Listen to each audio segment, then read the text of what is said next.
सर्वेषां Rudra at school प्रति स्वागतम्।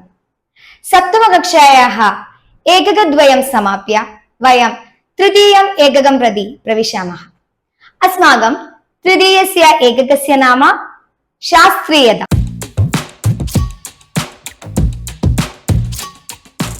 ശാസ്ത്രീയത എന്ന വാക്കിൽ നിന്ന് തന്നെ നമുക്ക് മനസ്സിലാക്കാം ശാസ്ത്രവുമായി ബന്ധപ്പെട്ടിട്ടുള്ളതാണ് ഈ ഒരു യൂണിറ്റ്. ശാസ്ത്രം, നിങ്ങൾ പലതരത്തിലുള്ള ശാസ്ത്രങ്ങൾ പഠിക്കുന്നുണ്ട് അല്ലെ? അടിസ്ഥാന ശാസ്ത്രം, സാമൂഹ്യ ശാസ്ത്രം. അപ്പോൾ നമ്മുടെ പാഠപുസ്തക സ്കൂൾ വിദ്യാഭ്യാസത്തിൽ നമ്മൾ പലതരത്തിലുള്ള മേഖലകളുമായി ബന്ധപ്പെട്ടിട്ട് കിടക്കുന്ന കാര്യങ്ങൾ പഠിക്കാൻ വേണ്ടിയിട്ട് നമുക്ക് അവസരമുണ്ട്. അപ്പൊ ഇവിടെ ശാസ്ത്രവുമായി ബന്ധപ്പെട്ടിട്ട്, സയൻസുമായി ബന്ധപ്പെട്ടിട്ടുള്ള കുറച്ച് കാര്യങ്ങളാണ് നമ്മൾ ഈ യൂണിറ്റിൽ ചർച്ച ചെയ്യുന്നത്. ശാസ്ത്രീയത എന്ന വാക്ക് നമ്മൾ മലയാളത്തിലും ഉപയോഗിക്കുന്ന ഒരു വാക്കാണ്. നോക്കാം. ആമുഖം. രാഷ്ട്രേ വർത്തമാനാനാം സമസ്യാനാം പരിഹാരായ വിജ്ഞാനസ്യ ഭൂമിക മഹതി അസ്തി. രാഷ്ട്രേ, നമ്മുടെ രാജ്യത്തിൽ, നമ്മുടെ രാഷ്ട്രത്തിൽ, വർത്തമാനാനാം സമസ്യാനാം പരിഹാരായ, നടന്നുകൊണ്ടിരിക്കുന്ന സമസ്യകളുടെ, സമസ്യ എന്ന് പറഞ്ഞാൽ എന്താ? പ്രശ്നങ്ങളുടെ, സമസ്യ എന്ന് പറഞ്ഞാൽ പ്രശ്നം, സമസ്യാനാം പ്രശ്നങ്ങളുടെ പരിഹാരത്തിനായിട്ട് വിജ്ഞാനസ്യ ഭൂമിക മഹതി അസ്തി. അതായത് പലതരത്തിലുള്ള പ്രശ്നങ്ങൾ നമ്മുടെ രാജ്യം നേരിട്ട് കൊണ്ടിരിക്കുന്നുണ്ട്. അങ്ങനെയുള്ള പ്രശ്നങ്ങളിലൊക്കെ തന്നെ വിജ്ഞാനത്തിന്റെ, അറിവിന്റെ പങ്ക് വളരെ വലുതാണ്. അങ്ങനെയുള്ള പ്രശ്നങ്ങളുടെയൊക്കെ പരിഹാരത്തിന് വേണ്ടിയിട്ട് അറിവിന്റെ ആ ഒരു സഹായം അല്ലെങ്കിൽ അറിവ് കൊണ്ടുള്ള പങ്ക് വളരെ വലുതാണ് എന്നാണ് പറയുന്നത്. സ്വാതന്ത്ര്യാനന്തരം ഭാരതസ്യ ബഹിരാകാശ ക്ഷേത്രേ അനേകാനി ഗവേഷണാനി സഞ്ജാതാനി. ഭാരതസ്യ, ഇന്ത്യയുടെ, ബഹിരാകാശ ക്ഷേത്രേ, ബഹിരാകാശം എന്ന് പറഞ്ഞാൽ നമുക്കറിയാം അല്ലെ? നമുക്ക് കാണുന്ന ഈ ആകാശത്തിനും പുറത്ത് നമ്മുടെ ക്ഷീരപഥമൊക്കെ ഉൾക്കൊള്ളുന്ന ആ ഒരു മേഖലയെയാണ് നമ്മൾ ബഹിരാകാശം. അതായത് ആകാശത്തിന്റെ വലിയ ഉയർന്ന നിലകളിലേക്കുള്ള ഒരുപാട് പ്രവർത്തനങ്ങൾ നമ്മുടെ ലോകത്ത് നിന്ന്, നമ്മുടെ ഭൂമിയിൽ നിന്ന് നമുക്ക് ചെയ്തിട്ടുണ്ട്. അപ്പൊ അങ്ങനെ ഭാരതത്തിന്റെ ബഹിരാകാശ ഗവേഷണ രംഗത്ത് അനേകാനി ഗവേഷണാനി സഞ്ജാതാനി. സ്വാതന്ത്ര്യത്തിന് ശേഷം 1947 ശേഷം ഇന്ത്യയുടെ ബഹിരാകാശ ഗവേഷണ രംഗത്ത് ഒരുപാട് പുതിയ പുതിയ ഗവേഷണങ്ങൾ, ഒരുപാട് പ്രവർത്തനങ്ങൾ നടന്നിട്ടുണ്ട്. ശാസ്ത്രേഷു യുക്തിചിന്തനം, ശാസ്ത്രാഭിമുഖ്യം, അന്വേഷണോത്സുകതാം, ആത്മവിശ്വാസം ച വർദ്ധയിതും കഥാഹ, ലേഖനാനി, യാത്രാവിവരണാനി ഇത്യാദീനി സാഹിത്യരൂപാണ്യപി ആവശ്യകാനി. ഛാത്രേഷു, കുട്ടികളിൽ, നിങ്ങൾ വിദ്യാർത്ഥികളില് യുക്തിചിന്തനം. എന്താ യുക്തിചിന്തനം? വേണ്ടതും വേണ്ടാത്തതൊക്കെ തിരിച്ചറിയുന്ന ആ ഒരു തിരിച്ചറിവ്, അതായത് ഇന്നതാണ് വേണ്ടത്, ഇതാണ് വേണ്ടാത്തത് എന്ന് മനസ്സിലാക്കിക്കൊണ്ടുള്ള ഒരു ജീവിതം. അങ്ങനെയുള്ള ചിന്തയെ നമുക്ക് യുക്തിചിന്തനം എന്ന് പറയാം. ശാസ്ത്രാഭിമുഖ്യം, ശാസ്ത്രത്തിനോടുള്ള ആഭിമുഖ്യം, അതിനോടുള്ള ഒരു താല്പര്യം, ശാസ്ത്രത്തിനോടുള്ള ഒരു ഇഷ്ടം. അന്വേഷണോത്സുകതാം, അന്വേഷണ ഉത്സുകത, അതായത് അന്വേഷണം എന്ന് പറഞ്ഞാൽ നമുക്ക് എന്താ? എൻക്വയറി അല്ലെ? നമ്മൾ പലയിടത്തും കാണാറുണ്ട് അന്വേഷണം. അന്വേഷണം എന്ന് പറഞ്ഞാൽ കണ്ടെത്താൻ, അന്വേഷിച്ച് കണ്ടെത്തുവാനുള്ള ഉത്സുകത, ഉത്സാഹം. അതായത് ഒരു കാര്യം, നമുക്ക് അറിയാത്തൊരു കാര്യത്തെ പറ്റി നമുക്ക് മുന്നിലൊരു പ്രശ്നം വന്നു കഴിഞ്ഞാൽ അതെന്താണ്, അതിനെ പറ്റി ഒന്ന് എത്ര കഷ്ടപ്പെട്ടിട്ടാണെങ്കിലും അന്വേഷിച്ച് കണ്ടെത്താനുള്ള ആ ഒരു ത്വര, അല്ലെങ്കിൽ ആ ഒരു ഉത്സാഹം, ആ ഒരു സ്പിരിറ്റ്, അതാണ് ഇവിടെ പറയുന്നത്. ആത്മവിശ്വാസം ച, ആത്മവിശ്വാസ എന്ന് പറഞ്ഞാൽ എന്താ? ഒരു കോൺഫിഡൻസ്, ആത്മവിശ്വാസം, സ്വയം എന്നെ കൊണ്ട് പറ്റും എന്നുള്ള ആ ഒരു വിശ്വാസമല്ലേ? എനിക്ക് പഠിച്ചാൽ നേടാൻ പറ്റും, അത് നമുക്ക് സ്വയം ഉള്ളിൽ തോന്നേണ്ടതാ. അപ്പൊ അങ്ങനെയുള്ള ആത്മവിശ്വാസം, ഇവയൊക്കെ, അതായത് യുക്തിചിന്തനം, കുട്ടികളില്, വിദ്യാർത്ഥികളില് യുക്തിചിന്തനം, ശാസ്ത്രത്തിനോടുള്ള താല്പര്യം, അന്വേഷണത്തോടുകൂടി കണ്ടെത്താനുള്ള ആ ഒരു ഉത്സാഹം, ആത്മവിശ്വാസം, ഇവയൊക്കെ വർദ്ധയിതും, അതായത് അങ്ങനെയുള്ള ആ ഒരു കഴിവുകളൊക്കെ കുട്ടികളിൽ വർദ്ധിപ്പിച്ചെടുക്കാൻ, ഉണ്ടാക്കിയെടുക്കാൻ കഥാഹ, ലേഖനാനി, യാത്രാവിവരണാനി ഇത്യാദീനി സാഹിത്യരൂപാണ്യപി ആവശ്യകാനി. ഇതൊക്കെ ഉണ്ടാക്കിയെടുക്കണം വെച്ചാൽ എന്തൊക്കെയാണ് നമ്മൾക്ക് വേണ്ടത്? കഥകളും ലേഖനങ്ങളും യാത്രാവിവരണങ്ങളും ഒക്കെ ആയിട്ടുള്ള സാഹിത്യ രൂപങ്ങള് ആവശ്യകമാണ്. അതായത് വിവിധ തരത്തിലുള്ള സയൻസുമായി ബന്ധപ്പെട്ടിട്ട് ഇപ്പൊ ഐസക് ന്യൂട്ടന്റെ ഒക്കെ കഥകൾ നമ്മൾ കേട്ടിട്ടുണ്ട്.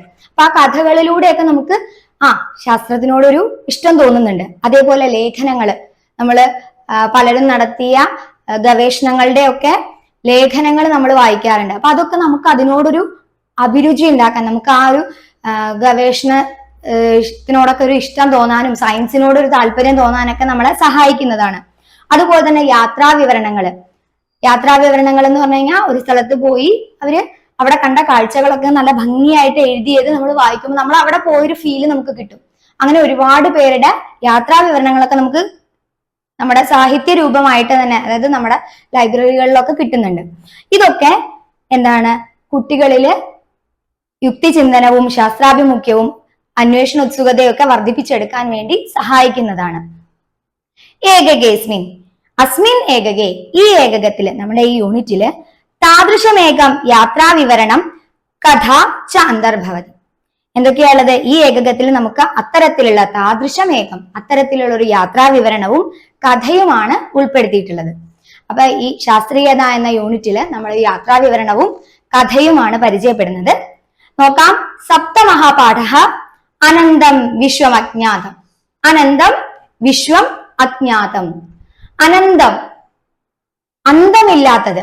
അന്തം എന്ന് പറഞ്ഞാൽ നമുക്കറിയാം അല്ലെ, അവസാനം.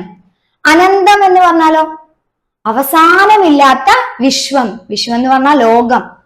അജ്ഞാതം, അജ്ഞാതം എന്ന് പറഞ്ഞാൽ അറിയാത്തത്, നമുക്കറിയാത്ത ആ ഒരു അവസാനമില്ലാത്ത ലോകം. നമുക്ക് ഈ ലോകത്തെ നമുക്ക് അങ്ങനെ വിശേഷിപ്പിച്ചുകൂടെ? നമുക്കറിയാത്ത എത്ര കാര്യങ്ങളാ, നമ്മൾ എത്ര പഠിച്ച് മനസ്സിലാക്കി എന്ന് പറഞ്ഞാലും, എത്ര പഠിച്ചുകൊണ്ടിരിക്കുന്ന പഠിച്ചു കഴിഞ്ഞ ഒരാളെ സംബന്ധിച്ചും ലോകത്തിലെ എല്ലാ കാര്യങ്ങളെ കുറിച്ചിട്ടും ഒരിക്കലും അയാൾക്കൊരു അറിവ് എന്ന് പറയുന്ന സംഭവം നമുക്ക് ഒരിക്കലും കംപ്ലീറ്റ് ആയി എന്ന് പറയാൻ പറ്റില്ല. മുഴുവനായിട്ടും പഠിച്ചു, എനിക്ക് ഈ ലോകത്തെ എല്ലാ കാര്യങ്ങളും അറിയാം എന്ന് നമുക്ക് ഒരിക്കലും പറയാൻ പറ്റില്ല. കാരണം ലോകത്തിൽ എന്നും പുതിയ പുതിയ ഓരോ അറിവുകള്, പുതിയ പുതിയ ഓരോ സംഭവങ്ങൾ ഉണ്ടാവുന്നുണ്ട്, പുതിയ പുതിയ കണ്ടുപിടുത്തങ്ങൾ ഉണ്ടാവുന്നുണ്ട്. അപ്പൊ ഈ ലോകം എന്ന് പറയുന്നത് അനന്തമാണ്, അജ്ഞാതവുമാണ്. ലോകം അനന്തമാണ്, അജ്ഞാതമാണ്. നമുക്ക് ഇപ്പോഴും അറിയാത്ത, അജ്ഞാതമായിട്ടിരിക്കുന്ന, നിഗൂഢമായിട്ടിരിക്കുന്ന പല കാര്യങ്ങളും നമ്മുടെ ഈ ലോകത്തുണ്ട്. അതുകൊണ്ട് തന്നെ ഈ ശീർഷകത്തിൽ പറഞ്ഞതുപോലെ ലോകം അനന്തമാണ്, വിശ്വം അനന്തമാണ്, അജ്ഞാതമാണ്. നോക്കാം. ഛാത്രാൻ ദ്വിധാ വിഭജ്യ ക്ഷേപണ്യാഹ ചിത്രം ഖണ്ഡീകൃത്യ ദദാതി. ഛാത്രാൻ കുട്ടികളെ രണ്ട് സംഘമായിട്ട് മാറ്റിയിട്ട്, അതായത് ഗ്രൂപ്പാക്കി തിരിച്ചിട്ട് ക്ഷേപണ്യാഹ ചിത്രം. ക്ഷേപണി എന്ന് പറഞ്ഞാൽ റോക്കറ്റ് ആണ്. നിങ്ങൾ കണ്ടിട്ടുണ്ടായിരിക്കും റോക്കറ്റിന്റെ ഒക്കെ ചിത്രം. അങ്ങനെയുള്ള റോക്കറ്റിന്റെ ചിത്രം ഖണ്ഡീകൃത്യ ദദാതി, അതായത് മുറിച്ചിട്ട് കുട്ടികൾക്ക് കൊടുക്കുന്നു എന്നാണ്. ഇത് ക്ലാസ്സിൽ ചെയ്യേണ്ട ഒരു പ്രവർത്തനമാണ്. സംഘദ്വയായ ഭിത്തിപത്രം ദത്വ ക്ഷേപണ്യാകാരേണ സജ്ജീകർത്തും നിർദ്ദിശതി. രണ്ട് ഗ്രൂപ്പുകൾക്കും ഭിത്തിപത്രം. എന്താണ് ഭിത്തിപത്രം? പോസ്റ്റർ. നിങ്ങൾ ക്ലാസ് റൂമുകളിലൊക്കെ ചെയ്യുന്നുണ്ട് അല്ലെ?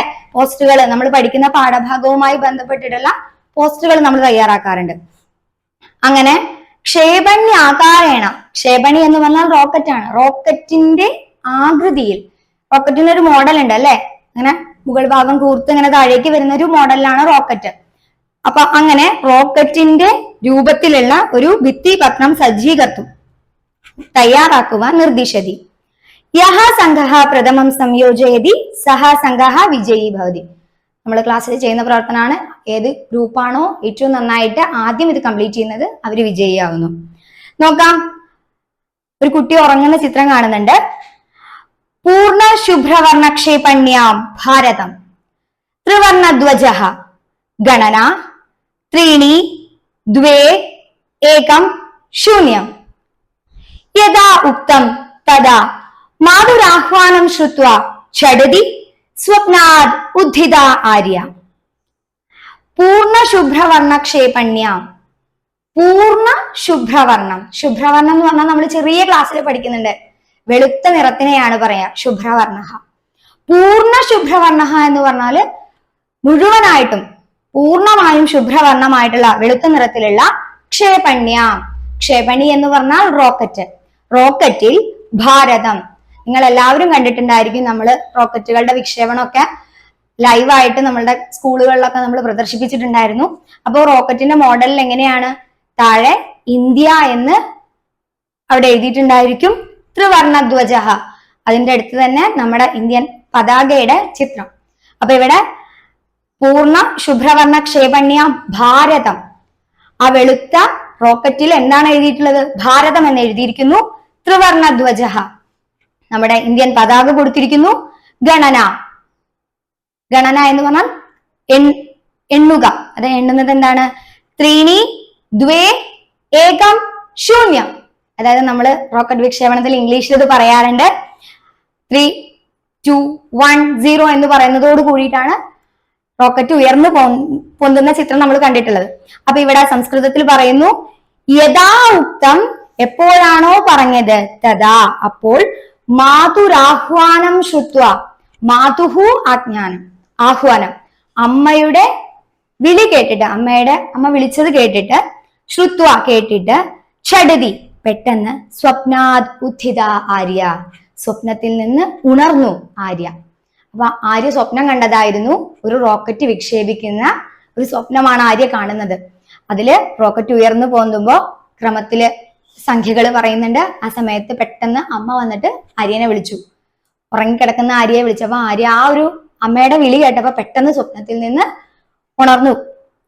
സ അദ്യ തുമ്പ വിക്രം സാരാഭായി വിക്ഷേപണ കേന്ദ്രം പ്രതി അധ്യയന യാത്രയെ സോത്സാഹം സജ്ജാ അഭവത്. സ അവൾ, അദ്യ ഇന്ന്, തുമ്പ വിക്രം സാരാഭായ് വിക്ഷേപണ കേന്ദ്രം പ്രതി അധ്യയന യാത്രയെ സോത്സാഹം സജ്ജ അഭവത്. നിങ്ങൾ കേട്ടിട്ടുണ്ടായിരിക്കും, കേരളത്തിലെ ബഹിരാകാശ ഗവേഷണ കേന്ദ്രമാണ് തിരുവനന്തപുരം ജില്ലയിലെ തുമ്പ വിക്രം സാരാഭായ് വിക്ഷേപണ കേന്ദ്രം. അപ്പൊ തുമ്പയിലെ ഈ വിക്രം സാരാഭായ് ബഹിരാകാശ ഗവേഷണ കേന്ദ്രത്തിലേക്ക് അധ്യയന യാത്രയെ, പഠനയാത്രയായിട്ട്, പഠനയാത്രയ്ക്ക് വേണ്ടിയിട്ട് സോത്സാഹം, ഉത്സാഹേന സഹ, നമ്മൾ പഠിച്ചൊരു വാക്കാട്ടോ, സോത്സാഹം, ഉത്സാഹേന സഹ എന്ന് കഴിഞ്ഞ യൂണിറ്റിൽ നമ്മൾ പരിചയപ്പെട്ടതാണ്. സജ്ജാ അഭവത്, തയ്യാറായിട്ടിരിക്കുകയാണ് അവള്. അപ്പൊ ഇന്ന് ആര്യ സ്കൂളിൽ നിന്ന് അധ്യയന യാത്രയായിട്ട് വിക്രം സാരാഭായ് സ്പേസ് ഇൻസ്റ്റിറ്റ്യൂട്ടിലേക്കാണ് പോകുന്നത്. അതിനവള് തയ്യാറായിരിക്കുകയാണ്. പ്രഭാതേ ഷഡ്വാദനെ ഏവ തുമ്പാം പ്രാപ, രാവിലെ 6 മണിക്കാണ് തുമ്പയിൽ എത്തിച്ചേരുന്നത്. അപ്പൊ ഇതായിരുന്നു നമ്മുടെ ആദ്യത്തെ പാരഗ്രാഫിൽ പറയുന്നത്. ഒരു റോക്കറ്റിന്റെ വിക്ഷേപണത്തിന്റെ ചിത്രം അല്ലെങ്കിൽ ആ ഒരു സ്വപ്നമാണ് ആര്യ കാണുന്നത്. അത് രാവിലെ അവള് പോവാനുള്ള ആ ഒരു ഉത്സാഹത്തിലാണ് അവര് 6 മണിക്ക് തുമ്പയിൽ എത്തിച്ചേരുന്നതാണ്. അടുത്ത പാരഗ്രാഫ് നോക്കാം. ആരവ സമുദ്രതടേ വൃക്ഷൈഹി ആവൃതം ഊർധ്വം വിരാജമാനം തുമ്പ വിക്രം സാരാഭായ് വിക്ഷേപണ കേന്ദ്രം. ആരവ സമുദ്രതടേ, ആരവ സമുദ്രം എന്ന് പറഞ്ഞാല് അറബിക്കടല്, സമുദ്രം നമുക്ക് കടൽ അറിയാം. ആരവ സമുദ്ര തടേ, അറബിക്കടലിന്റെ തീരത്ത്, വൃക്ഷൈഹി ആവൃതം, വൃക്ഷൈഹി, വൃക്ഷഃ മരം, വൃക്ഷൈഹി മരങ്ങളാൽ, ആവൃതം ചുറ്റപ്പെട്ട, മൂടപ്പെട്ട, മരങ്ങളാൽ മൂടപ്പെട്ട, ഊർധ്വം വിരാജമാനം, ഊർധ്വം ഉയർച്ചയിൽ നിലകൊള്ളുന്ന, അതായത് വളരെ ഉയരത്തിൽ നിലകൊള്ളുന്ന, തുമ്പ വിക്രം സാരാഭായ് വിക്ഷേപണ കേന്ദ്രം, തുമ്പയിലെ വിക്രം സാരാഭായ് വിക്ഷേപണ കേന്ദ്രം. വിക്രം സാരാഭായ് എന്ന റോക്കറ്റ് വിക്ഷേപണ കേന്ദ്രം. അപ്പൊ ആ ഒരു വിക്ഷേപണ കേന്ദ്രത്തിന്റെ ഒരു പരിസരത്തെയാണ് അവിടെ പറയുന്നത്. അറബിക്കടലിന്റെ തീരത്ത് വൃക്ഷങ്ങളാൽ ചുറ്റപ്പെട്ട വളരെ ഉയർച്ചയിൽ നിലകൊള്ളുന്ന തുമ്പയിലെ വിക്രം സാരാഭായ് ഗവേഷണ കേന്ദ്രം. അത്യുന്നതൈഹി തരംഗൈഹി ശോഭായമാനഃ സമുദ്രഃ. അത്യുന്നതൈഹി വളരെ ഉയരത്തിലുള്ള, തരംഗൈഹി തിരമാലകളാൽ, ശോഭായമാനഃ ശോഭിക്കുന്ന, അതായത് ഇങ്ങനെ വലിയ തിരമാലകൾ വന്നിങ്ങനെ നല്ല ഭംഗിയിൽ കാണപ്പെടുന്ന സമുദ്രഃ കടല്. പ്രവേശന കവാടേ വർത്തമാന ക്ഷേപണ്യാഹ പ്രതികൃതിഃ. പ്രവേശന കവാടേ, പ്രവേശന കവാടേ, അതായത് നമ്മുടെ ഒരു സ്ഥലത്തേക്ക് കയറുമ്പോൾ, വീട്ടിലേക്കായാലും സ്കൂളിലേക്കായാലും വരുമ്പോൾ പ്രവേശന കവാടം ഉണ്ടായിരിക്കും, ഗേറ്റ്. അപ്പൊ അവിടെ അങ്ങനെ ആ ഗേറ്റിന്റെ അടുത്തായിട്ട് വർത്തമാന നിലകൊള്ളുന്ന ക്ഷേപണ്യാഹ പ്രതികൃതി. ക്ഷേപണി എന്ന് പറഞ്ഞാൽ റോക്കറ്റ് ആണ്. റോക്കറ്റിന്റെ പ്രതികൃതി. എന്താ പ്രതികൃതി? മോഡൽ. അപ്പൊ നമ്മള് ചില ഹോസ്പിറ്റലുകളിലും അതേപോലെ സ്കൂളുകളിലൊക്കെ ഗാന്ധിജിയുടെ അല്ലെങ്കിൽ അവിടുത്തെ ഏതെങ്കിലും ഒരു ചിലപ്പോ മാനേജറുടെ അങ്ങനെയൊക്കെ ഉള്ളവരുടെ ഫോട്ടോകളോ പ്രതിമകളൊക്കെ വെക്കാറുണ്ട്. അതേപോലെ വലിയ വലിയ സിറ്റികളിൽ അല്ലെങ്കിൽ ടൗണുകളിലൊക്കെ അവിടുത്തെ ഏതെങ്കിലും ഒരു പ്രധാനപ്പെട്ട ആളുടെ റൗണ്ട് അബൌട്ടുകളിലൊക്കെ നമ്മൾ പ്രതിമകളിലൊക്കെ കാണാറുണ്ടല്ലോ. അതേപോലെ ഇവിടെ ഈ തുമ്പയിലെ വിക്രം സാരാഭായ് ഇൻസ്റ്റിറ്റ്യൂട്ടിലേക്ക് കയറുന്ന അവിടെ തന്നെ പ്രവേശന കവാടത്തില് എന്തിന്റെ പ്രതികൃതിയാണ് വെച്ചിട്ടുള്ളത്? ഒരു റോക്കറ്റിന്റെ പ്രതികൃതിയാണ് വെച്ചിട്ടുള്ളത്. പാർശ്വേ റെയിൽ മാർഗ. അപ്പോ പാർശ്വേ സമീപത്ത് എന്തുണ്ട്? റെയിൽ മാർഗ, റെയിൽവേ ലൈൻ പോകുന്നുണ്ട്. അവിടെ ഒരു റെയിൽവേ പാളവും ഉണ്ട്. തത്രൈവ ക്രൈസ്തവ ദേവാലയെ സ്ഥിത സംഗ്രഹാലയ. തത്രൈവ, തത്ര പ്ലസ് ഏവ, അവിടെ തന്നെ ക്രൈസ്തവ ദേവാലയെ, ക്രിസ്ത്യൻ ദേവാലയത്തിൽ അതായത് ക്രിസ്ത്യൻ പള്ളിയിൽ സ്ഥിതി ചെയ്യുന്ന സംഗ്രഹാലയ. സംഗ്രഹാലയ എന്ന് പറഞ്ഞാല് മ്യൂസിയം, അതായത് പഴയ സാധനങ്ങളൊക്കെ സംഗ്രഹിച്ചു വെക്കുന്ന ആലയ, മ്യൂസിയം. ബഹിരാകാശ ശാസ്ത്രരംഗേ അസ്മാഭിഃ ഇതഃ പര്യന്തം ആർജിതായാഃ പ്രോന്നതേഃ സ്മാരകാണി ചിത്രാണി ക്ഷേപണീനാം ആദർശാനി ച തത്ര പ്രദർശിതാനി. ബഹിരാകാശ ശാസ്ത്ര രംഗത്ത്, ഇന്ത്യയുടെ ബഹിരാകാശ ഗവേഷണ രംഗത്ത് അസ്മാഭിഹി ഇതഃ പര്യന്തം, അതായത് നമ്മൾ ഭാരതീയർ, നമ്മൾ ഇന്ത്യക്കാർ, ഇതഃ പര്യന്തം ഇതുവരെ ആർജിതായാഹ പ്രോന്നതേഹേ നേടിയിട്ടുള്ള പ്രോന്നതേഹേ ഉന്നതികളുടെ, നമ്മളുടെയൊക്കെ നേട്ടങ്ങളുടെ, നമ്മൾ ഇതുവരെ നേടിയെടുത്തതായിട്ടുള്ള നമ്മുടെ വളരെ വിലപ്പെട്ട ആ നേട്ടങ്ങളുടെ സ്മാരകാണി, ഓർമ്മപ്പെടുത്തുന്നതായിട്ടുള്ള ചിത്രങ്ങൾ. സ്മാരകം എന്ന് പറഞ്ഞാൽ ഓർമ്മപ്പെടുത്തുന്ന തരത്തിലുള്ള ചിത്രങ്ങൾ. ക്ഷേപണീനാം ആദർശാനി, ക്ഷേപണികളുടെ കൽപ്പന ചെയ്ത രൂപങ്ങള്, ക്ഷേപണികളുടെ മോഡലുകൾ, മാതൃകകൾ.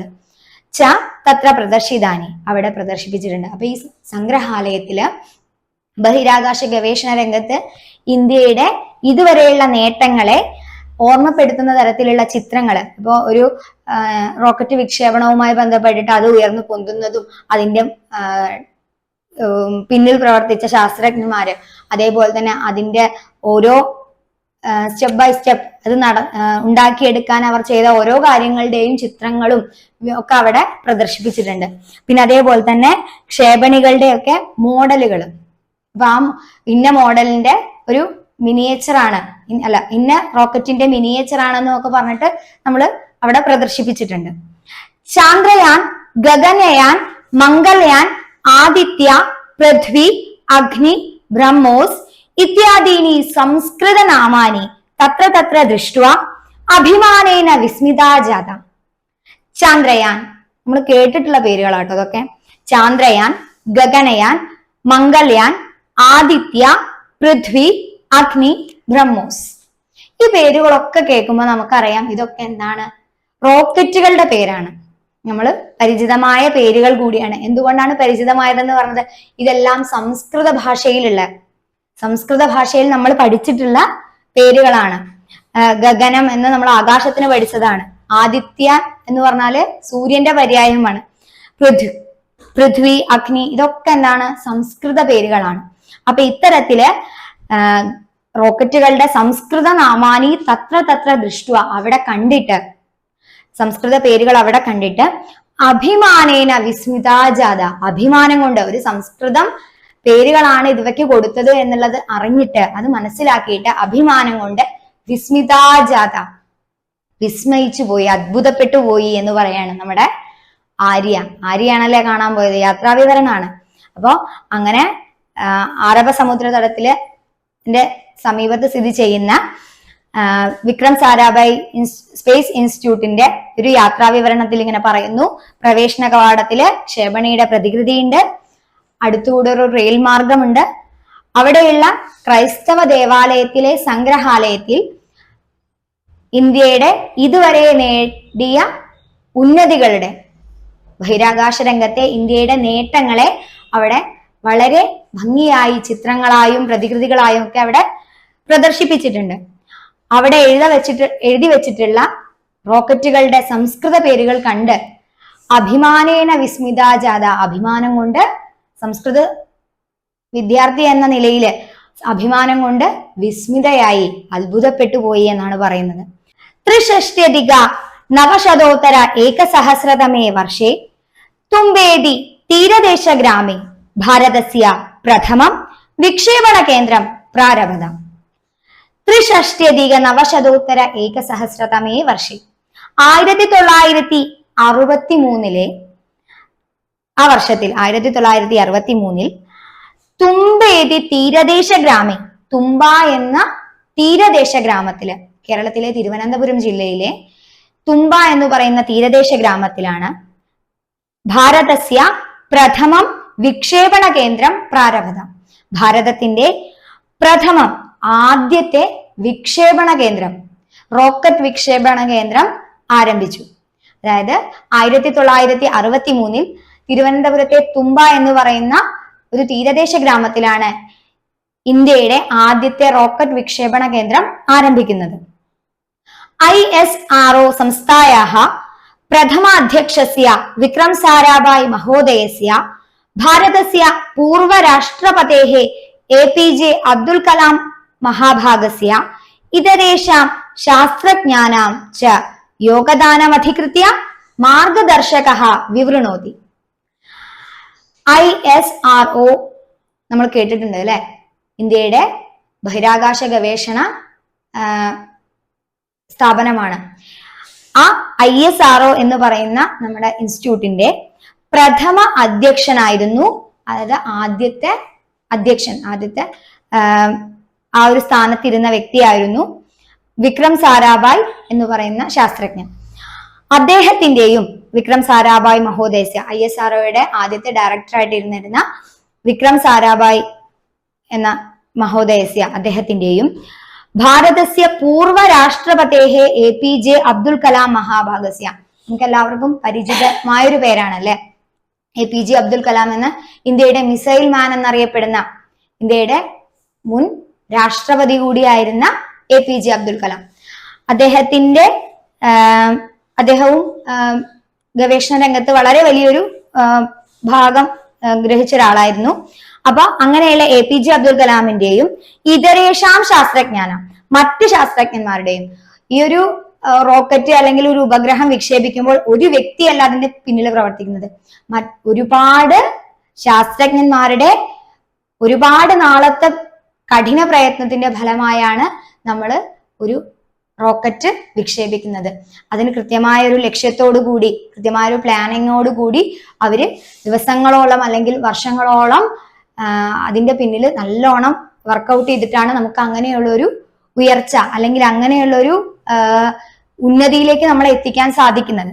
അപ്പോ അത്തരത്തില് വിക്രം സാരാഭായ് മഹോദയസ്യ, അതുപോലെ അബ്ദുൽ കലാമിന്റെ, പിന്നെ അതേപോലെ മറ്റ് ശാസ്ത്രജ്ഞന്മാരുടെയൊക്കെ യോഗദാനം അധികൃത്യ, ബഹിരാകാശ ശാസ്ത്ര രംഗത്ത് ഇങ്ങനെയുള്ള ശാസ്ത്രജ്ഞന്മാരുടെയൊക്കെ സ്വാധീനം, അവരുടെയൊക്കെ പങ്ക്, അവരുടെയൊക്കെ ഒരു ഈ ഒരു മേഖലയിലെ പങ്ക് എത്രത്തോളമാണെന്നുള്ളത് മാർഗദർശക വിവൃണോതി. മാർഗദർശക എന്ന് പറഞ്ഞാൽ ഗൈഡ്. നമ്മളൊരു അറിയാത്ത സ്ഥലത്ത് ചെല്ലുമ്പോൾ, ടൂറ് അതുപോലെ തന്നെ പഠനയാത്രയ്ക്കായി നമ്മൾ പോകുമ്പോൾ നമുക്ക് അവിടുത്തെ കാര്യങ്ങളൊക്കെ പറഞ്ഞു തരാനും നമുക്ക് അതിനെ പറ്റി വിശദീകരിച്ച് തരാനും ഒക്കെ ആരുണ്ടായിരിക്കും? ഒരു ഗൈഡ് നമുക്ക് ഉണ്ടായിരിക്കും. അപ്പൊ അത്തരത്തിൽ ഇവിടെ തുമ്പയിൽ എത്തിച്ചേർന്ന ഈ കുട്ടികൾക്കും അവിടെ ഒരു ഗൈഡ് ഉണ്ടായിരുന്നു. ആ ഗൈഡ് അവർക്ക് ഇന്ത്യൻ ബഹിരാകാശ ശാസ്ത്ര രംഗത്തെ കുറിച്ചിട്ടും ISROയെ കുറിച്ചിട്ടും തുമ്പയിലെ വിക്രം സാരാഭായ് ഇൻസ്റ്റിറ്റ്യൂട്ടിനെ കുറിച്ചിട്ടും വിക്രം സാരാഭായ് എന്ന വ്യക്തിയെ കുറിച്ചിട്ടും APJ അബ്ദുൽ കലാമിനെ കുറിച്ചിട്ടും മറ്റു ശാസ്ത്രജ്ഞന്മാരെ കുറിച്ചും അവരുടെയൊക്കെ ശാസ്ത്ര മേഖലയിലെ പങ്കിനെ കുറിച്ചിട്ട്, അവരുടെയൊക്കെ കോൺട്രിബ്യൂഷൻസ്, അവരുടെയൊക്കെ സ്വാധീനം എത്രത്തോളം ഉണ്ട് എന്നുള്ള കാര്യങ്ങളൊക്കെ അവർക്ക് കൃത്യമായി പറഞ്ഞു കൊടുത്തു. വിവിധൈഹി വിക്ഷേപണൈഹി കൃഷി പരിസ്ഥിതി അന്തർജാല ഇത്യാദിഷു ജാത പ്രഗതിഹി അദ്ഭുതാവഹ ഏവ വിവിധൈഹി വിക്ഷേപണൈഹി വിവിധങ്ങളായിട്ടുള്ള വിക്ഷേപണങ്ങൾ കൊണ്ട്, വിക്ഷേപണം എന്ന് പറഞ്ഞാല് നമ്മൾ വിക്ഷേപിക്കുന്ന ആ ഒരു പ്രോസസ്സ്, അതുകൊണ്ട് വിക്ഷേപണങ്ങൾ കൊണ്ട് കൃഷി പരിസ്ഥിതി അന്തർജാല ഇത്യാദിഷു. അന്തർജാലം എന്ന് പറഞ്ഞാൽ എന്താണ്? കൃഷി നമുക്കറിയാം, പരിസ്ഥിതി നമുക്കറിയാം, അന്തർജാലം എന്ന് പറഞ്ഞാല് ഇന്റർനെറ്റ്. ഇത്യാദിഷു ജാത പ്രഗതിഹി ഇവയിലൊക്കെ ജാത വന്നിട്ടുള്ള ഉണ്ടായിട്ടുള്ള പ്രഗതിഹി ഉന്നതി വളർച്ച, കൃഷി മേഖലയിലും പരിസ്ഥിതി മേഖലയിലും ഇന്റർനെറ്റ് മുതലായ മേഖലകളിലൊക്കെ ഉണ്ടായിട്ടുള്ള വളർച്ച മുന്നേറ്റം അദ്ഭുതാവഹായവ അത്ഭുതപ്പെടുത്തുന്നതാണ്, നമ്മളെ ശരിക്കും വിസ്മയപ്പെടുത്തുന്ന തരത്തിലുള്ള വളർച്ചയാണ് ഈ മേഖലയിലൊക്കെ ബഹിരാകാശവുമായി ബന്ധപ്പെട്ട് നമ്മൾ നടത്തിയിട്ടുള്ള വിക്ഷേപണങ്ങളിലൂടെ അവയുടെ സഹായത്തോടു കൂടി കൃഷി പരിസ്ഥിതി കാലാവസ്ഥ ഇന്റർനെറ്റ് മേഖലകളിലൊക്കെ നമുക്ക് കൊണ്ടുവരാൻ സാധിച്ചിട്ടുള്ളത് എന്നുള്ളത് നമ്മളെയൊക്കെ അത്ഭുതപ്പെടുത്തുന്നതാണ് എന്നാണ് ഇവിടെ പറയുന്നത്. അടുത്ത പാരഗ്രാഫ് നോക്കാം. തതഃ പ്രതിമാസം തൃതീയേ ബുധവാസരെ വിക്ഷിപ്യമാണാം ധ്വനിക്ഷേപണീം ദ്രഷ്ടും വയം ഗതാഹ. തതഃ അവിടെ നിന്ന്, അപ്പൊ ഇവര് ഇത്രയും നേരം സംഗ്രഹാലയത്തിലായിരുന്നു അല്ലെ. തതഃ അവിടെ നിന്ന് പ്രതിമാസം തൃതീയേ ബുധവാസരെ എല്ലാ മാസവും പ്രതിമാസം തൃതീയ ബുധവാസരെ മൂന്നാമത്തെ ബുധനാഴ്ച വിക്ഷിപ്യമാണാം വിക്ഷേപിക്കുന്നതായിട്ടുള്ള ധ്വനിക്ഷേപണീം ദ്രഷ്ടും, ധ്വനിക്ഷേപണി സൗണ്ട് റോക്കറ്റ്, അതായത് അതിന്റെ ഒരു മോഡല് അവിടെ നമുക്ക് വിക്ഷേപണം നമുക്ക് കാണാൻ സാധിക്കുന്നതാണ്. അങ്ങനെയുള്ള സൗണ്ട് റോക്കറ്റ് ദ്രഷ്ടും വയം ഗതാഹ അത് കാണുവാൻ ഞങ്ങൾ പോയി. അപ്പോ ഈ അധ്യയന യാത്രയുമായി ബന്ധപ്പെട്ടിട്ട് അവരുടെ യാത്രാ വിവരണത്തിൽ പറയാണ് അങ്ങോട്ടാണ് അവർ പോയത്. തത്ര ക്ഷേപണം ദ്രഷ്ടും പൂർവമേവ ബഹവോ ജനാഹ ഉപസ്ഥിതാഹ ആസൻ. തത്ര അവിടെ ക്ഷേപണം ദ്രഷ്ടും ആ വിക്ഷേപണം കാണുവാൻ, റോക്കറ്റ് ധ്വനിക്ഷേപണിയുടെ വിക്ഷേപണം കാണുവാൻ പൂർവമേവ ഇവരെത്തുന്നതിന് മുൻപ് തന്നെ ബഹവോ ജനാഹ ഒരുപാട് ജനങ്ങൾ, ഒരുപാട് ആളുകള് ഉപസ്ഥിതാഹ ആസൻ അവിടെ ഇരിക്കുന്നുണ്ടായിരുന്നു. അപ്പൊ ഇവരെത്തിച്ചേർന്നപ്പോഴത്തേക്കും അത് കാണാൻ വേണ്ടി ഒരുപാട് ആൾക്കാർ അവിടെ ഇരിക്കുന്നുണ്ട്. യഥാ ധ്വനിക്ഷേപണി വിഹായസം ഉന്നീത തഥാ മേ മനോപി തേന ഉദ്ദീനം. യഥാ ധ്വനിക്ഷേപണി എപ്പോഴാണോ ധ്വനിക്ഷേപണി സൗണ്ട് റോക്കറ്റ് വിഹായസം ഉന്നീത ആകാശത്തിലേക്ക് ഉയർന്നത്, തഥാ അപ്പോൾ മേ മനോപി എന്റെ മനസ്സും തേന സഹ ഉദ്ദീനം അതിന്റെ കൂടെ ഉയർന്നു പൊങ്ങി എന്നാണ് പറയുന്നത്. അപ്പൊ ആ ഒരു കാഴ്ച, അപ്പൊ ആ ആര്യയുടെ പഠനയാത്രയുമായി ബന്ധപ്പെട്ട് നടന്ന ആ ഒരു ധ്വനിക്ഷേപണിയുടെ വിക്ഷേപണം കണ്ടപ്പോൾ, അത് ആകാശത്തിലേക്ക് ഉയർന്നു പൊങ്ങിയത് കണ്ടപ്പോൾ എന്റെ മനസ്സും മേ മനോബി എന്റെ മനസ്സും അതിന്റെ കൂടെ ആകാശത്തിലേക്ക് ചിറക് വിരിച്ച് ഉയർന്നു പൊങ്ങി എന്നാണ് ഇവിടെ പറയുന്നത്. അപ്പൊ വലിയൊരു അത്ഭുതപ്പെടുത്തുന്ന ഒരു കാഴ്ചയാണ് അല്ലെ. നമ്മള് യൂട്യൂബിലൊക്കെ അടിച്ചു നോക്കിക്കഴിഞ്ഞാൽ നമുക്ക് കാണാൻ സാധിക്കുന്നതാണ് റോക്കറ്റ് വിക്ഷേപണമൊക്കെ. അത് കാണുന്നത് ശരിക്കും പറഞ്ഞാൽ നമുക്ക് ശരിക്കും ഭയങ്കര എനർജി തരുന്നതാ. ഭാരതത്തിന്റെ പേരെഴുതി ആ റോക്കറ്റ് ആകാശത്തിലേക്ക് ആ ഒരു സംഖ്യകളൊക്കെ എണ്ണി ഇങ്ങനെ ഉയർന്നു പൊങ്ങുന്ന ആ ഒരു വീഡിയോ എന്ന് പറയുന്നത് നമുക്ക് എല്ലാവർക്കും രോമാഞ്ചം തരുന്നതാ. അപ്പൊ ഇത് കണ്ട സമയത്ത് ധ്വനിക്ഷേപണിയുടെ കൂടെ ആകാശത്തിലേക്ക് എന്റെ മനസ്സും കൂടെ ഉയർന്നു പൊങ്ങി എന്നാണ് ഇവിടെ പറയുന്നത്. അടുത്തതായിട്ട് പദച്ഛേദ നോക്കാം. തത്രൈവ നമുക്കറിയാം അല്ലെ, തത്ര പ്ലസ് ഏവ എന്നുള്ളതാണ് തത്രൈവ എന്നായി മാറിയത്. ക്ഷേപണീനാം ആദർശാനി, ക്ഷേപണീനാം ആദർശാനി, ക്ഷേപണീനാം പ്ലസ് ആദർശാനി എന്നാണ് അവിടെ പദം മുറിക്കുമ്പോൾ. തുമ്പേതി, തുമ്പാ അധികം ഇതി, തുമ്പാ അധികം ഇതി അതാണ് തുമ്പേതി എന്ന് നമ്മൾ പാഠഭാഗത്തില് കണ്ടത്. യോഗദാനമധികൃത്യ, യോഗദാനമധികൃത്യ എന്നുള്ളത് യോഗദാനം അധികം അധികൃത്യ, യോഗദാനം അധികം അധികൃത്യ. പൂർവമേവ, പൂർവം അധികം ഏവ, പൂർവമേവ എന്നുള്ളത് പൂർവം അധികം ഏവ. മനോപി. മനോപി എന്നുള്ളിടത്തൊരു ചിഹ്നം, അങ്ങനെ ഒരു ദീർഘം കിട്ടാൻ വേണ്ടിയിട്ടാണ് അങ്ങനെ ഒരു ചിഹ്നം കൊടുക്കുന്നത്. മനോ എന്ന് നമ്മൾ നീട്ടി പറയാം. അത് പദം മുറിക്കുന്ന സമയത്ത് മനഃ അധികം അപി, മനഃ അധികം അപി മനോപി എന്നാണ് വരുന്നത്. ഇനി നമുക്ക് പഠന പ്രവർത്തനങ്ങളാണ്. ആദ്യത്തത് സൂചനാനുസാരം ചർച്ചാം കൃത്വ യാത്രാ വിവരണം ലിഖതു.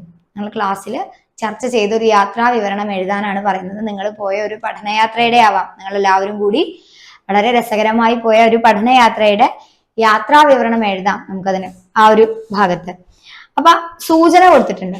ഒരു യാത്രാ വിവരണം എഴുതുന്ന സമയത്ത് നമ്മൾ എന്തൊക്കെ കാര്യങ്ങളാണ് അതിൽ ഉൾപ്പെടുത്തേണ്ടത്? നമുക്ക് പോയതിനെ പറ്റി നമുക്ക് ഇങ്ങനെ ആലോചിക്കുമ്പോൾ നമ്മൾക്ക് മലയാളത്തിൽ ഇങ്ങനെ നമുക്ക് പല പല പോയിന്റ്സ് വരും. പക്ഷെ നമ്മൾ കൃത്യമായിട്ട് അതിന്റെ ഒരു ഫോർമാറ്റ് എന്ന് പറയുന്നത് എന്തൊക്കെ ഉൾപ്പെടുത്തണം എന്നാണ് നമ്മൾ ആദ്യം ചിന്തിക്കണം. നോക്കാം. കിയത് ദിനാത്മിക യാത്ര. ആദ്യത്തെ പോയിന്റ് എന്താണ്? കിയത് ദിനാത്മിക യാത്ര. എത്ര ദിവസത്തെ യാത്ര, എത്ര ദിവസത്തെ യാത്രയാണ് നമ്മൾ പോയത് എന്നുള്ളത് നമ്മൾ ആദ്യം സൂചിപ്പിക്കണം. സ്ഥലാനി, സ്ഥലങ്ങള്, നമ്മൾ പോയ സ്ഥലങ്ങൾ ഏതൊക്കെയാണ്? ചിലപ്പോൾ നമ്മൾ ആദ്യം ഒരു മ്യൂസിയത്തിൽ പോയിട്ടുണ്ടാവും, അതിനുശേഷം നമ്മളൊരു വേറെ ഏതെങ്കിലും ഒരു ആളുടെ ജന്മസ്ഥലം കാണാൻ, അയാളുടെ സ്മാരകം പോലെ എന്തെങ്കിലും കാണാൻ പോയിട്ടുണ്ടാവും. പിന്നെ അതിനുശേഷം നമ്മൾ ബീച്ചിൽ പോയിട്ടുണ്ടാവും. അങ്ങനെയാണല്ലോ ഒരു പഠനയാത്ര പോകുമ്പോൾ നമ്മൾ വെറും ഒരു സ്ഥലം മാത്രമല്ലല്ലോ പോവാ. അപ്പൊ നമ്മൾ പോയ സ്ഥലങ്ങളൊക്കെ നമ്മൾ അവിടെ കൃത്യമായിട്ട് പറയണം. തിഥി, ദിവസം, ഏത് തീയതിയിലാണ് നമ്മൾ യാത്ര പോയത് എന്നുള്ളത്.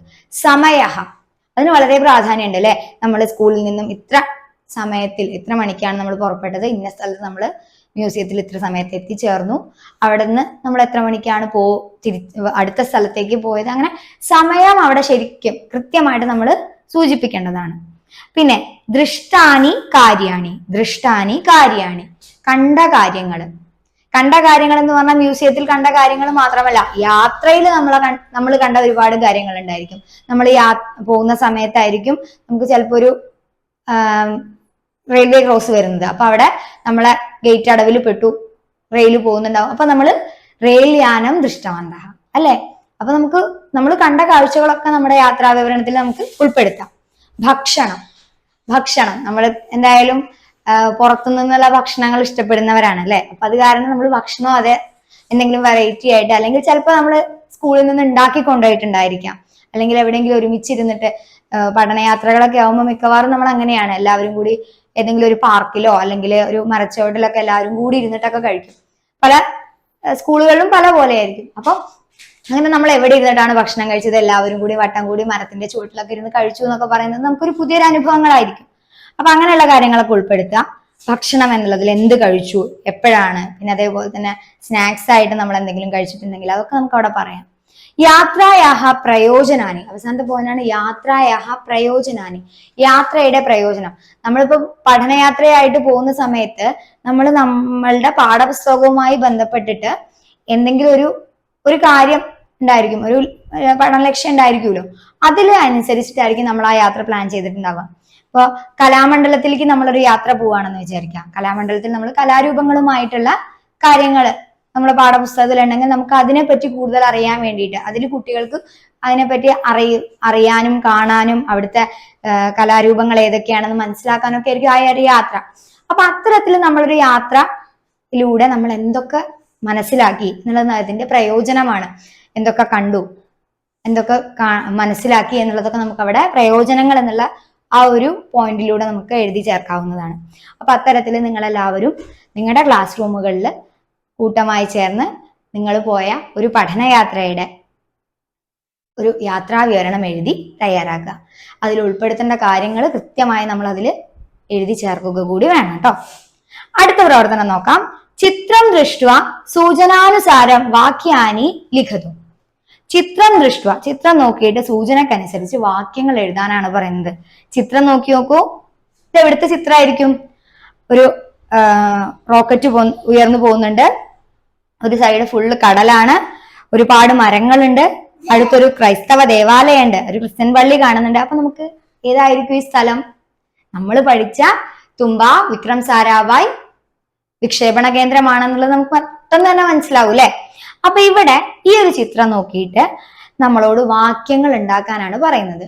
അപ്പൊ ഇവിടെ ഉദാഹരണം കൊടുത്തിട്ടുണ്ട്. ഏകാം ക്ഷേപണീം ആകാശേ പശ്യാമി. ഏകാം ക്ഷേപണീം ആകാശേ പശ്യാമി. ഒരു റോക്കറ്റ്. ഏകാം ക്ഷേപണീം ആകാശേ പശ്യാമി. ക്ഷേപണി എവിടെയാ കാണുന്നത്? ആകാശത്തിൽ കാണുന്നു. പശ്യാമി ഞാൻ കാണുന്നു.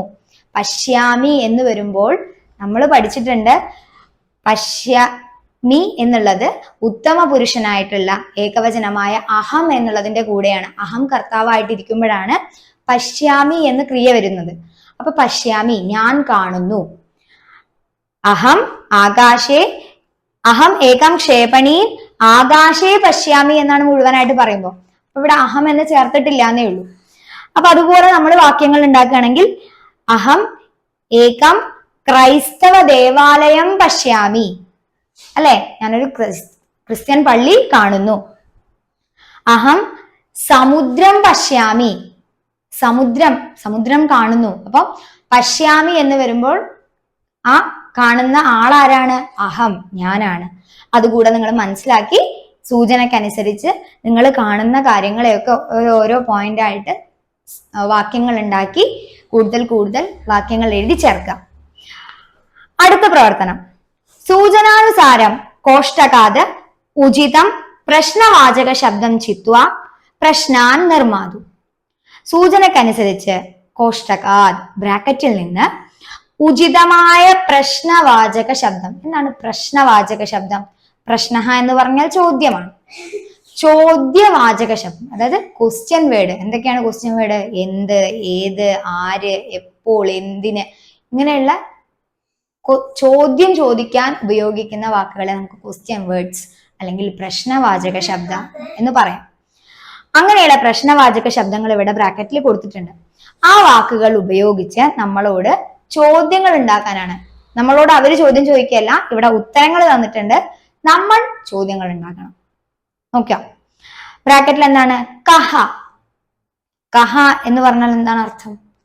ആര്. കഹ ആര്. കസ്യാഹ എന്ന് പറഞ്ഞാൽ സ്ത്രീലിംഗത്തിലുള്ള ആരു, സ്ത്രീലിംഗത്തിൽ വരുന്ന ആരുടെ എന്നർത്ഥം വരുന്ന വാക്കാണ്. ആരുടെ. കസ്യാഹ. കിം എന്ത് എന്നാണ് അർത്ഥം. കുത്ര എവിടെ എന്നാണ് അർത്ഥം. കസ്യ ആരുടെ എന്ന് പുല്ലിംഗത്തിൽ വരുന്നത്. നപുംസകലിംഗത്തിലും പുല്ലിംഗത്തിലും വരുമ്പോൾ നമ്മൾ ആരുടെ എന്ന് ചോദിക്കുമ്പോൾ അല്ലെങ്കിൽ കസ്യ എന്ന പദമാണ് ഉപയോഗിക്കുക. കേന എന്ന് ചോദിച്ചാൽ ആരാൽ. ആരാൽ എന്നുള്ള അർത്ഥത്തിലാണ് കേന എന്നുള്ള പ്രയോഗം. അല്ലെങ്കിൽ എന്താൽ, എന്തുപയോഗിച്ച് അല്ലെങ്കിൽ എന്താൽ, ആരാൽ എന്നുള്ള അർത്ഥത്തിലൊക്കെയാണ് കേന ഉപയോഗിക്കുന്നത്. അപ്പൊ നമുക്ക് പ്രവർത്തനം എങ്ങനെയാണെന്ന് നോക്കാം. ഈ ക്വസ്റ്റ്യൻ വേർഡ്സ് നിങ്ങൾ മനസ്സിലാക്കുക, അതിനനുസരിച്ച് നമുക്കിനി ചോദ്യങ്ങൾ ഉണ്ടാക്കണം. ഉത്തരാണി എന്ന് പറഞ്ഞിട്ടൊരു ഭാഗം കൊടുത്തിട്ടുണ്ട്, പ്രശ്നാഹ എന്ന് പറഞ്ഞിട്ട് അടുത്ത ഭാഗം. അപ്പൊ ഉത്തരാണി എന്നുള്ളടത്ത്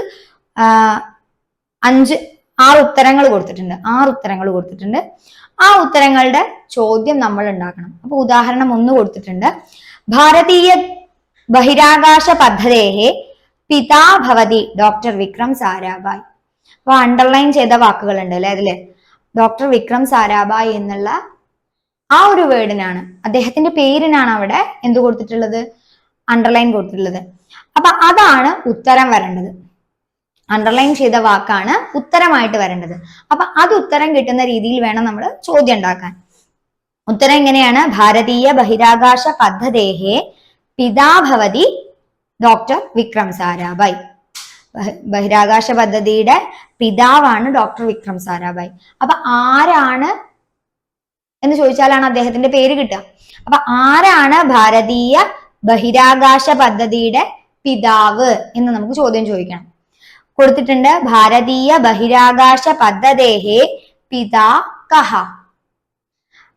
ഭാരതീയ ബഹിരാകാശ പദ്ധതേഹേ പിതാ കഹ എന്നുള്ള ചോദ്യം വന്നാൽ ഉത്തരം എന്ത് വരും? ഭാരതീയ ബഹിരാകാശ പദ്ധതേഹേ പിതാ ഭവതി ഡോക്ടർ വിക്രം സാരാഭായ്. അപ്പൊ അണ്ടർലൈൻ ചെയ്ത വാക്കിനെ ഉത്തരമായി കിട്ടത്തക്ക രീതിയിൽ ചോദ്യങ്ങൾ ഉണ്ടാക്കണം. അതിന് പറ്റുന്ന രീതിയിലുള്ള ചോദ്യവാക്കുകൾ ആണ് നമ്മൾ ഓരോ ചോദ്യത്തിലും ഉപയോഗിക്കേണ്ടത് എന്ന് നിങ്ങൾ മനസ്സിലാക്കുക. അപ്പൊ നമുക്ക് രണ്ടാമത്തെ നോക്കാം. ഡോക്ടർ വിക്രം സാരാഭായ് മഹാശയസ്യ ജനനം അഹമ്മദാബാദ് നഗരേ അഭവത്. ഡോക്ടർ വിക്രം സാരാഭായ് മഹാശയസ്യ ജനനം അദ്ദേഹം ജനിച്ചത് അഹമ്മദാബാദ് നഗരേ അഭവത്, അഹമ്മദാബാദ് നഗരത്തിലാണ്. അപ്പൊ അഹമ്മദാബാദ് എന്ന് പറയുന്നത് സ്ഥലപ്പേരാണ് അല്ലെ. അപ്പൊ സ്ഥലപ്പേര് നമ്മളിപ്പോ സ്ഥലത്തിനെ പറയുമ്പോ എവിടെ എന്നല്ലേ ചോദിക്കുക, അല്ലാണ്ട് എന്ത് ഏത് എന്നൊന്നും ചോദിക്കില്ല. എവിടെ എന്നുള്ളതാണ് ചോദിക്കുക. അപ്പൊ എവിടെ എന്നർത്ഥം വരുന്ന ചോദ്യവാക്ക് ഏതാണ്? കുത്ര എന്നാണ്. അപ്പൊ നമുക്ക് എങ്ങനെ ചോദിക്കാം? ഡോക്ടർ വിക്രം സാരാഭായ് മഹാശയസ്യ ജനനം കുത്ര അഭവത്. അപ്പൊ ചോദ്യം എന്താണ്? എവിടെയാണ് വിക്രം സാരാഭായ് മഹാശയസ്യ ജനനം എവിടെയാണ് എന്ന് ചോദിക്കുമ്പോൾ കുത്ര എന്ന് ചേർത്തു. ഉത്തരത്തിൽ അഹമ്മദാബാദ് നഗരേ എന്നുള്ളത് നമുക്ക് കിട്ടും ചെയ്യും. അപ്പൊ അടുത്തത് നോക്കാം. വിക്രം സാരാഭായ് തുമ്പ ബഹിരാകാശ സംസ്ഥായാഹ ശില്പി ഭവതി. വിക്രം സാരാഭായ് തുമ്പ ബഹിരാകാശ സംസ്ഥയുടെ ശില്പിയാണ്. അതുണ്ടാക്കിയ ആളാണ്, അതിന്റെ ഉപജ്ഞാതാവാണ്, അതിന്റെ പിതാവായിട്ടുള്ള ആളാണ് ശില്പി. അത് ഉണ്ടാക്കിയ ആളാണ്. അപ്പോ അവിടെ അണ്ടർലൈൻ ചെയ്ത വാക്ക് തുമ്പ ബഹിരാകാശ സംസ്ഥായാഹ. സംസ്ഥ എന്ന് പറയുന്നത് സ്ത്രീലിംഗത്തിലുള്ള വാക്കാണ്. ആകാരാന്ത സ്ത്രീലിംഗത്തിലുള്ള ഒരു വാക്കാണ്. അപ്പം അതിന്റെ സംസ്ഥയുടെ എന്ന് വരണം എന്നുണ്ടെങ്കിൽ ഷഷ്ടി ഉപയോഗിച്ചു. സംസ്ഥായാഹ സ്ത്രീലിംഗത്തിൽ ആരുടെ അല്ലെങ്കിൽ ഏതിന്റെ എന്നൊക്കെ ചോദിക്കാൻ എന്ത് വേണം നമ്മൾ പറഞ്ഞു? കസ്യാഹ. അപ്പൊ എങ്ങനെ പറയാം ചോദ്യം ഉണ്ടാക്കുന്ന സമയത്ത്? വിക്രം സാരാഭായ് കസ്യാഹ ശില്പി ഭവതി. കസ്യാഹ ശില്പി, എന്തിന്റെ ആരുടെ എന്നുള്ളത് വരുമ്പോ ഏത് സംസ്ഥയുടെ ശില്പിയാണ് എന്നുള്ള രീതിയിൽ നമുക്ക് കസ്യാഹ എന്ന് ചേർക്കാം. അടുത്ത നാലാമത്തത് വിക്രം സാരാഭായ് മഹോദയസ്യ പത്നി മൃണാലിനി സാരാഭായ് ഭവതി. വിക്രം സാരാഭായിയുടെ ഭാര്യ മൃണാലിനി സാരാഭായി ആണ്. മൃണാലിനി സാരാഭായി ആണ്. അപ്പൊ അവിടെ മഹോദയസ്യ ആരുടെ എന്ന് വരണം. അപ്പൊ കസ്യ പത്നി മൃണാലിനി സാരാഭായ് എന്ന് ചോദിക്കാം. അപ്പൊ വിക്രം സാരാഭായ് മഹോദയസ്യ എന്ന ആൻസർ വരും. അടുത്തത് തസ്യ പുത്ര്യാഹ നാമ മല്ലിക സാരാഭായ് ഇതി. അപ്പൊ മല്ലിക സാരാഭായ് എന്നുള്ളതാണ് നമുക്ക് എന്ത് വരേണ്ടത്? ഉത്തരം വരേണ്ടത്. അപ്പൊ അതിനനുസരിച്ച് നമുക്ക് തസ്യ പുത്ര്യഹ നാമ കിം ഭവതി, എന്താണ്, പേരല്ലേ ചോദിക്കുന്നത്, അപ്പൊ എന്താണ് എന്ന് ചോദിക്കാം. തസ്യ പുത്ര്യാഹ നാമ കിം ഭവതി. ഉത്തരം എന്താണ്? തസ്യ പുത്ര്യാഹ നാമ മല്ലിക സാരാഭായ് അസ്തി എന്ന് വരുന്നു. അടുത്ത ലാസ്റ്റത്തത് സഹ പത്മഭൂഷൺ പുരസ്കാരേണ സമാദൃതഃ. സഹ അദ്ദേഹം പത്മഭൂഷൺ പുരസ്കാരത്താൽ സമാദൃതഃ സമാദരിക്കപ്പെട്ടു. അപ്പൊ അദ്ദേഹം ഏത് അല്ലെ ആരാൽ എന്താൽ എന്നുള്ള രീതിയിൽ കേന പുരസ്കാരേണ എന്ന് വരണം. പുരസ്കാരേണ എന്ന് പറഞ്ഞുകൊണ്ട് കേന എന്ന് ക്വസ്റ്റ്യൻ വേർഡും വരണം. അങ്ങനെയാണ് ചോദ്യങ്ങൾ ഉണ്ടാക്കേണ്ടത്. നിങ്ങൾക്ക് മുകളിൽ കൊടുത്തിരിക്കുന്ന ശബ്ദങ്ങളുടെ അർത്ഥം കൃത്യമായി മനസ്സിലാക്കി ചോദ്യങ്ങൾ ഉണ്ടാക്കാൻ വേണ്ടി പരിശീലനത്തിലൂടെ കഴിയും. അപ്പൊ ആ രീതിയിൽ നിങ്ങൾ കൂടുതൽ ചോദ്യവാക്കുകൾ ഉപയോഗിച്ച് കൂടുതൽ ഉദാഹരണങ്ങൾ ചെയ്തു നോക്കുക. അങ്ങനെ നമുക്ക് ഈ ഒരു പ്രവർത്തനം കൂടുതൽ മനസ്സിലാക്കാൻ സാധിക്കും. ഇനി അടുത്ത പേജിൽ നമ്മൾ പറയുന്നത് അനുബന്ധ എന്ന ഭാഗമാണ്. അവിടെ നമ്മൾ നാമരൂപങ്ങളും ധാതുരൂപങ്ങളും അമരകോശമൊക്കെ പരിചയപ്പെടുന്നത് നോക്കാം. നാമരൂപാണി എന്നുള്ള സ്ഥലത്ത് ഈകാരാന്ത സ്ത്രീലിംഗ ക്ഷേപണീ ശബ്ദ. ക്ഷേപണി എന്ന് പറഞ്ഞാൽ എന്താണ്? റോക്കറ്റ് ആണ്. റോക്കറ്റിന്റെ സംസ്കൃത പദമാണ് ക്ഷേപണി. അപ്പൊ ആ ക്ഷേപണി ശബ്ദത്തിന്റെ നാമരൂപങ്ങളാണ് നമ്മൾ പരിചയപ്പെടുന്നത്. പ്രഥമാ വിഭക്തി ഏകവചനം ക്ഷേപണി, ദ്വിവചനം ക്ഷേപണ്യൗ, ബഹുവചനം ക്ഷേപണ്യഃ. സംബോധന പ്രഥമ ഏകവചനം ഹേ ക്ഷേപണീ, ദ്വിവചനം ഹേ ക്ഷേപണ്യൗ, ബഹുവചനം ഹേ ക്ഷേപണ്യഃ. ദ്വിതീയ വിഭക്തി ഏകവചനം ക്ഷേപണീ, ദ്വിവചനം ക്ഷേപണ്യൗ, ബഹുവചനം ക്ഷേപണീഹി. തൃതീയ വിഭക്തി ഏകവചനം ക്ഷേപണ്യാ, ദ്വിവചനം ക്ഷേപണീഭ്യാം, ബഹുവചനം ക്ഷേപണീഭിः. ചതുർത്ഥി വിഭക്തി ഏകവചനം ക്ഷേപണ്യൈ, ദ്വിവചനം ക്ഷേപണീഭ്യാം, ബഹുവചനം ക്ഷേപണീഭ്യഃ. പഞ്ചമീ വിഭക്തി ഏകവചനം ക്ഷേപണ്യാഃ. ദ്വിവചനം ക്ഷേപണീഭ്യാം. ബഹുവചനം ക്ഷേപണീഭ്യഃ. ഷഷ്ഠി വിഭക്തി ഏകവചനം ക്ഷേപണ്യാഃ. ദ്വിവചനം ക്ഷേപണ്യോഃ. ബഹുവചനം ക്ഷേപണീനാം. ക്ഷേപണീനാം. സപ്തമി വിഭക്തി ഏകവചനം ക്ഷേപണ്യാം. ദ്വിവചനം ക്ഷേപണ്യോഃ. ബഹുവചനം ക്ഷേപണീഷു. അപ്പൊ ഈ ക്ഷേപണി ശബ്ദത്തിന്റെ ഷഷ്ടി ബഹുവചനവും ഒക്കെ നമ്മള് പഞ്ചമി ഏകവചനം ഒക്കെ നമ്മളെ പാഠപുസ്തകത്തിൽ നമ്മളെ യാത്രാ വിവരണത്തിൽ നമ്മൾ കണ്ടതാണ്. അപ്പൊ നമ്മൾ ആ വായിച്ചപ്പോ നമ്മൾ അർത്ഥമൊക്കെ പറഞ്ഞു പോയി.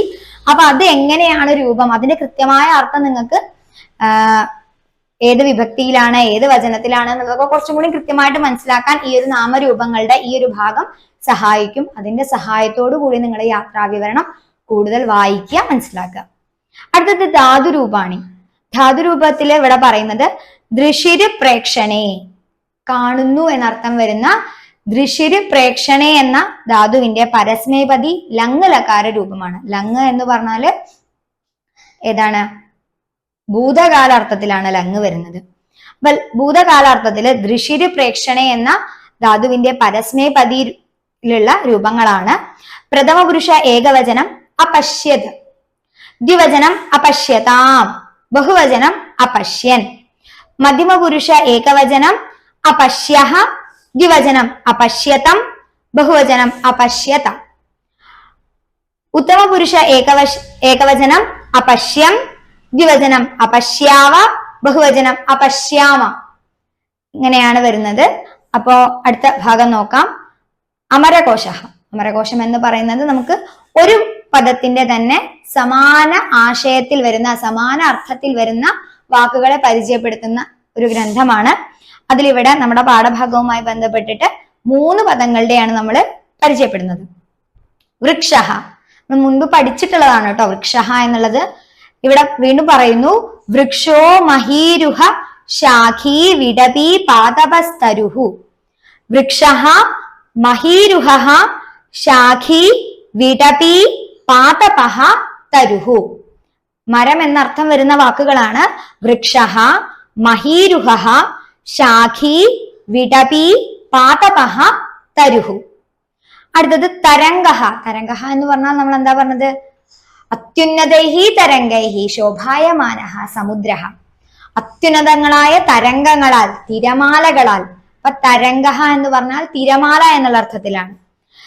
ബംഗസ്തരംഗ ഊർമിർവാ സ്ത്രീയാം വീജിരഥോർമിഷു. എന്താണ്? ബംഗഃ, തരംഗഃ, ഊർമിഹി, വീചി, ഊർമി. ഇങ്ങനെയാണ് തരംഗഃ, അതായത് തിരമാലയുടെ വാക്കുകൾ. ഒന്നുകൂടെ പറയാം. ബംഗഃ, തരംഗഃ, ഊർമിഹി, വീചി, ഊർമി. അടുത്തത് തടഹ. തടഹ എന്ന് പറഞ്ഞാൽ തീരം, ബീച്ച് എന്നർത്ഥത്തിൽ വരുന്ന തീരം എന്നർത്ഥമാണ്. കൂലം രോധശ്ച തീരം ച പ്രതീരം ച തടം ത്രിഷു.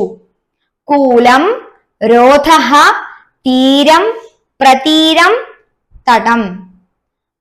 കൂലം, രോധഃ, തീരം, പ്രതീരം, തടം. ഇതാണ് തടഹ, തീരം എന്നർത്ഥം വരുന്ന വാക്കുകൾ. ഇനി നമുക്ക് അടുത്ത പേജില് ശബ്ദകോശ. നമ്മൾ ഈ പാഠഭാഗത്തിൽ കുറെ പുതിയ വാക്കുകളെ പരിചയപ്പെട്ടിട്ടുണ്ട്. ക്ഷേപണി നമുക്കൊരു പുതിയ വാക്കായിരുന്നു അല്ലെ? പക്ഷെ ഉപയോഗിച്ച് ഇപ്പൊ നമുക്ക് ക്ഷേപണി എന്നുള്ളത് റോക്കറ്റ് ആണെന്ന് നമ്മൾ മനസ്സിലാക്കി. അപ്പൊ അതുപോലെ വരുന്ന പുതിയ വാക്കുകളെ നമ്മൾ ഇവിടെ കൊടുത്തിട്ടുണ്ട് ശബ്ദകോശ എന്നുള്ളതില്. അപ്പൊ അതില് പദത്തിന് സമാനമായ സംസ്കൃതത്തിൽ തന്നെ വരുന്ന ഒരു വാക്കുണ്ടായിരിക്കും. മലയാളത്തിലും കന്നഡത്തിലും ഇംഗ്ലീഷിലുമുള്ള വാക്കുകൾ അതിന്റെ അർത്ഥങ്ങൾ അവിടെ കൊടുത്തിട്ടുണ്ട്. അപ്പൊ അത്തരത്തിൽ നിങ്ങൾ കൃത്യമായി ഓരോ പദത്തെയും മനസ്സിലാക്കി പഠിക്കുക. അത് താഴെയായിട്ട് നമുക്കൊരു ചെറിയ ബോക്സ് കാണാം. ഉദ്യമേന ഹി സിദ്ധ്യന്തി കാര്യാണിന മനോരഥൈഹി. ഉദ്യമേന ഹി സിദ്ധ്യന്തി കാര്യാണി ന മനോരഥൈഹി. ഉദ്യമം കൊണ്ട്. എന്താ ഉദ്യമം? പ്രയത്നം കൊണ്ട്, അധ്വാനം കൊണ്ട്. അധ്വാനം കൊണ്ടാണ് നമുക്ക് കാര്യങ്ങൾ സാധിപ്പിച്ചെടുക്കാൻ കഴിയുകയുള്ളൂ. അല്ലാതെ മനോരഥം കൊണ്ട്, മനസ്സിൽ ചിന്തിച്ചത് കൊണ്ട് നമുക്ക് ഒരു കാര്യവും നടക്കില്ല. നമ്മൾ അതിനു വേണ്ടി പ്രയത്നിക്കണം. നമ്മൾ മനസ്സിൽ ഇപ്പൊ ഒരു കാര്യം വിചാരിച്ചു, അതെനിക്ക് ചെയ്യണം എന്ന് നമ്മൾ വിചാരിച്ചിട്ട് കാര്യമില്ല. എന്ത് ചെയ്യണം? നമ്മൾ അതിനു വേണ്ടി കഠിനാധ്വാനം കൂടെ ചെയ്യണം. ഉറങ്ങിക്കിടക്കുന്ന ഒരു സിംഹം സ്വപ്നത്തിൽ മാനിനെ കഴിക്കുന്നത് ഇങ്ങനെ സ്വപ്നം കണ്ടിട്ട് കാര്യമില്ല. തന്റെ വിശപ്പ് മാറണമെങ്കിൽ പോയി മാനിനെ പിടിക്കണം. മാൻ വന്ന് സിംഹത്തിന്റെ വായിലേക്ക് വന്ന് കേറില്ല. നമ്മൾ അതിനായിട്ട് ഇറങ്ങി പുറപ്പെടുക തന്നെ വേണം എന്നാണ് പറയുന്നത്. അപ്പോൾ ഉദ്യമം കൊണ്ട്, പ്രയത്നം കൊണ്ട് മാത്രമേ നമുക്ക് കാര്യങ്ങൾ സാധിപ്പിച്ചെടുക്കാൻ കഴിയുകയുള്ളൂ. മനോരഥം കൊണ്ട്, മനസ്സിൽ വിചാരിച്ചത് കൊണ്ടും സ്വപ്നം കണ്ടതുകൊണ്ടും നമ്മൾ വെറുതെ ഇരുന്നാൽ കാര്യം നടക്കില്ല എന്നാണ് ഇവിടെ ഈ 2 വരിയിലൂടെ പറയുന്നത്. അപ്പോ ശാസ്ത്രീയത എന്ന യൂണിറ്റിലെ യാത്രാ വിവരണമായിരുന്നു നമ്മളിപ്പോ പഠിച്ചത്. അനന്തം വിശ്വം അജ്ഞാതം. അനന്തമാണല്ലേ ലോകം. ആകാശം എന്ന് പറയുന്ന ആ മുകളിലോട്ടുള്ള നമ്മൾ കാണുന്ന ആകാശമല്ല. ആകാശം എന്ന് പറയുന്നത് വലിയൊരു ലോകം തന്നെയാണ്. അത് നമുക്ക് എന്നും അജ്ഞാതമായിട്ടുള്ള ഒരു ലോകം തന്നെയാണ് എന്നാണ് ഈ ഒരു പാഠഭാഗത്തിൽ നമ്മൾ കണ്ടത്. ശാസ്ത്രലോകത്തെ മറ്റൊരു വിശേഷവുമായി നമുക്ക് അടുത്ത ക്ലാസ്സിൽ കാണാം. ഏവർക്കും നന്ദി. വന്ദേ സംസ്കൃത മാതരം.